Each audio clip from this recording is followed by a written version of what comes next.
malaking bagay na yon sa akin. So, yun lang. Mga friend ko or sino ba yan na makakita sa video na to, aware lang kayo sa mga online business ngayon. Kasi ayaw ko yung matulad din kayo. Paano na lang kung nagbabayad ako dito ng aking renta sa bahay, nagbabayad ako ng car, nagbabayad ako, bumibili ako ng pagkain, nagbabayad ako ng mga bills dito, paano na lang siguro maging homeless ako. Kasi sinabi ko ayaw ko talaga magbayad kasi yung lahat na sahod ko everyday nakadeserve na yun sa iba.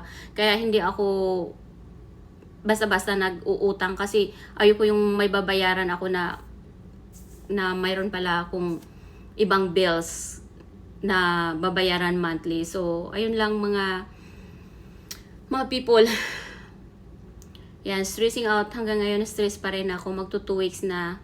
So, I keep emailing naman doon sa company. Ang problema lang, parang iniiwanan nila ako sa area na wala akong mahinga ng tulong, wala akong matatanungan na anong gagawin ko, anong email to, saan ako tatawag. Alam mo yon, sobrang sakit. Sobrang sakit. So, aantayin ko yung karma mo. Aantayin ko yung karma mo kasi in denial ka talaga lagi na gayon. Sabi mo, ganito, pero never.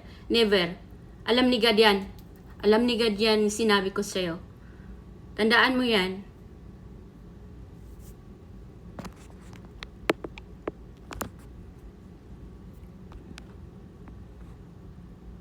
So, hanggang dito na lang mga loves yung video ko kasi nasasaktan talaga ako.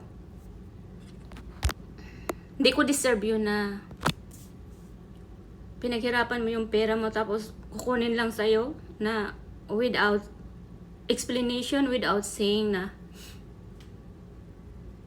babawasan nila yung account mo, bank account mo na. Wala man lang sinabi. Tapos, tatawag ka sa kanila. Tatawag ka sa kanya pala, hindi sa kanya. Sa kanya lang. Tatawag ka sa kanya para manghingi ka ng advice, tulong, whatever. Hindi man lang niya sagutin. Magto 2 weeks na hanggang ngayon. Naantay ko yung tawag niya. Message lang. Sasabi lang niya, tawagan mo na lang sila. Pwede ba yun? Tapos mo makuha yung ang aking commission, galing sa aking commission na pinopurchase ko. Tapos nga yan lang ang gagawin mo agad. Alam mo yon, very ano talaga, expectable talaga na very talaga siya. Kaya hayaan mo na, God knows naman talaga, kaya sana, go nang nanigad ng paraan. Thank you, bye.